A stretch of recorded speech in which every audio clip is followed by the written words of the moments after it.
1960085. Saya dari Prodi Ilmu Pendidikan Sekolah Dasar.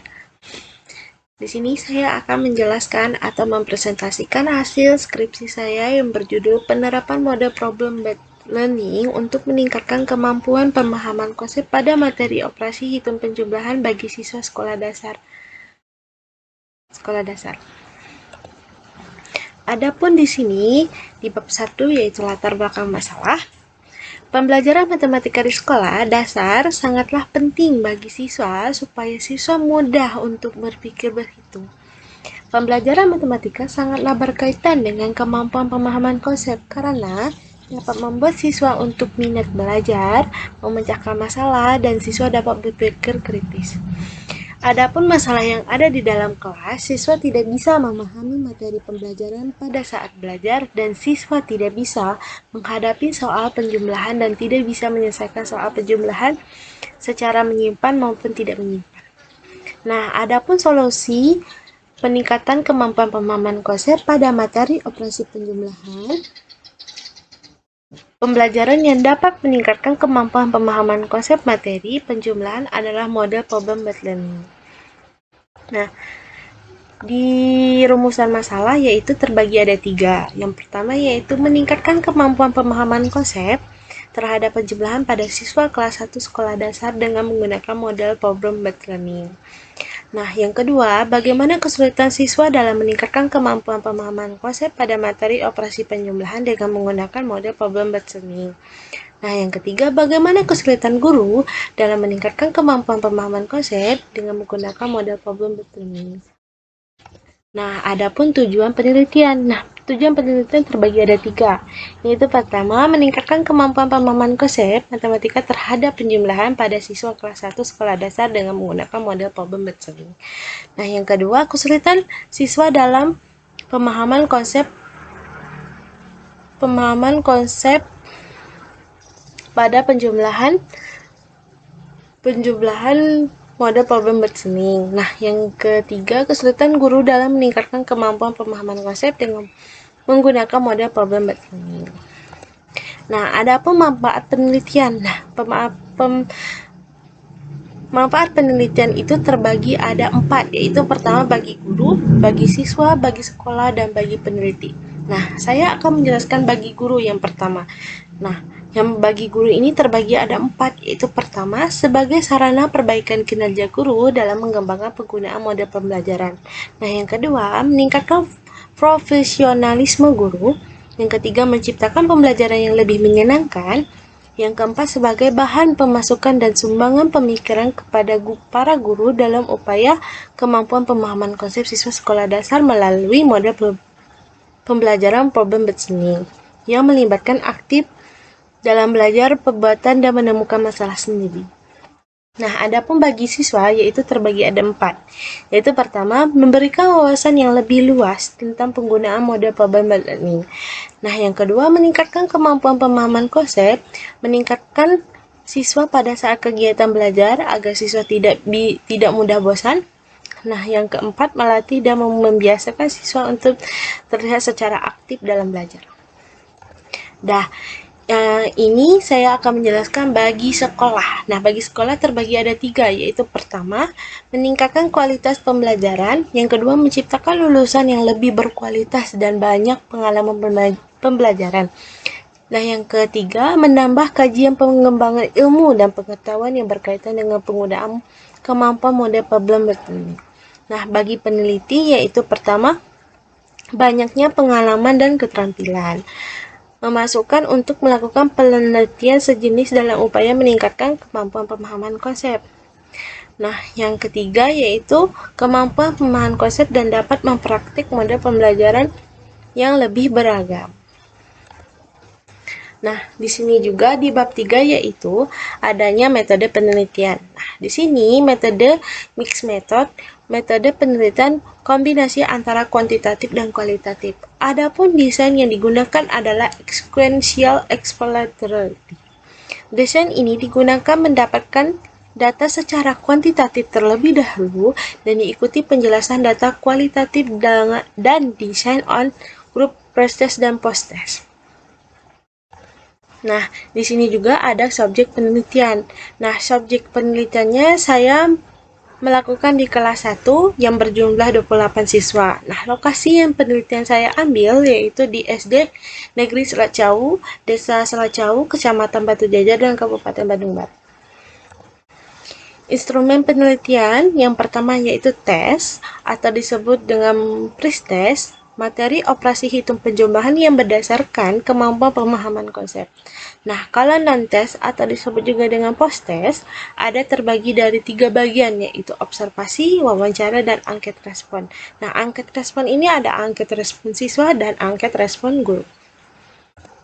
Nah, di sini ada hasil penelitian atau kegiatan pembelajaran dari sintak problem-based learning. Nah, yang pertama yaitu adalah orientasi masalah. Nah, di sini saya menggunakan orientasi masalah supaya siswa kelas 1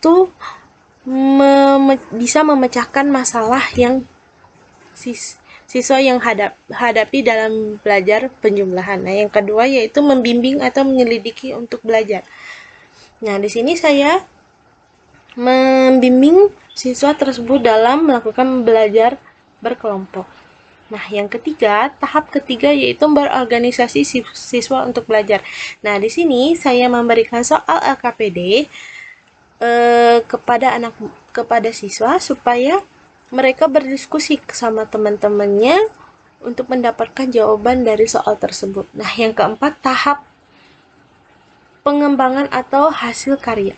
Nah, di sini setelah anak kelas 1 atau siswa sudah berdiskusi, mereka akan mengembangkan karya atau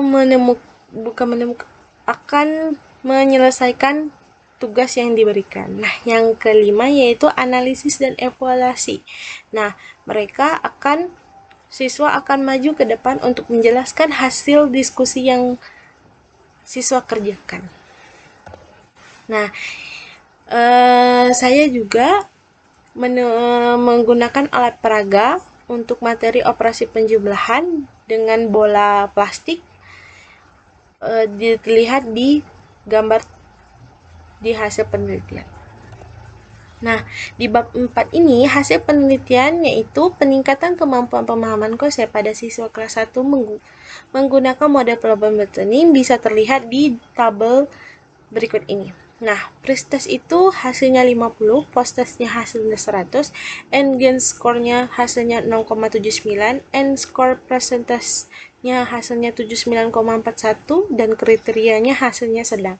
Berdasarkan data hasil pre-test sebelum pembelajaran menggunakan model problem-based learning, diperoleh nilai rata-rata 47,5 dari total skor maksimal 75. Sementara itu, nilai rata-rata post-test setelah pembelajaran menggunakan mode problem-based learning diperoleh nilai rata-rata 88,75 dari skor maksimal 64. Maka dari itu, berdasarkan kedua hasil data tersebut, terlihat ada peningkatan yang signifikan. Nah, hasil penelitian. Nah, di sini ada kesulitan siswa dalam meningkatkan kemampuan pemahaman konsep, yaitu terbagi ada satu, yaitu pertama, kesulitan siswa merasa kesulitan dalam memahami materi penjumlahan, khususnya dalam penjumlahan dengan cara menyimpan yang disajikan melalui gambar, mengenai siswa masih kesulitan dalam menemukan penjumlahan tanpa menyimpan. Siswa mengalami kesulitan juga dalam hasil penjumlahan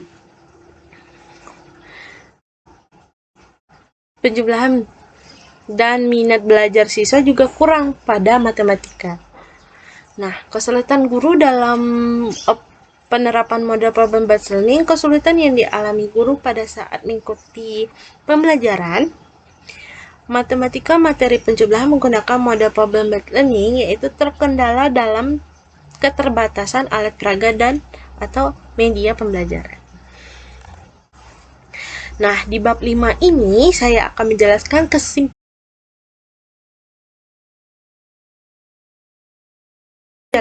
kesimpulan dari model problem-based learning.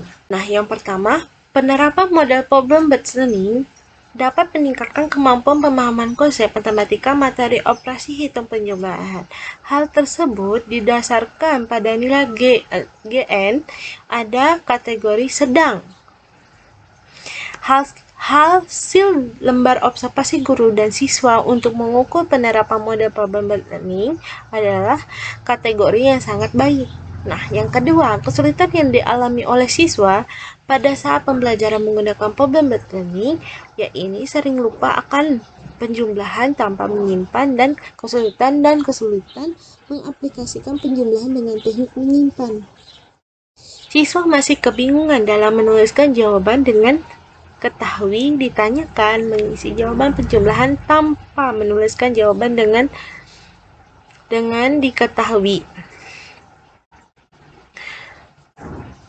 Ditanyakan dan mengisi jawaban penjumlahan tanpa menyimpan dan penjumlahan dengan teknik menyimpan, siswa kesulitan mempresentasikan jawaban dengan teman atau kelompoknya pada perlakuan awal. Namun, pada pertemuan berikutnya, kemampuan dan penjelasan hasil diskusi dengan kata-kata yang baik dan benar. Nah, yang ketiga, kesulitan guru yaitu kurangnya alat peraga, kurangnya media pembelajaran. Itu yang membuat guru sangat kesulitan pada saat menjelaskan operasi penjumlahan ke anak murid. Sekian dari saya. Wassalamualaikum warahmatullahi wabarakatuh.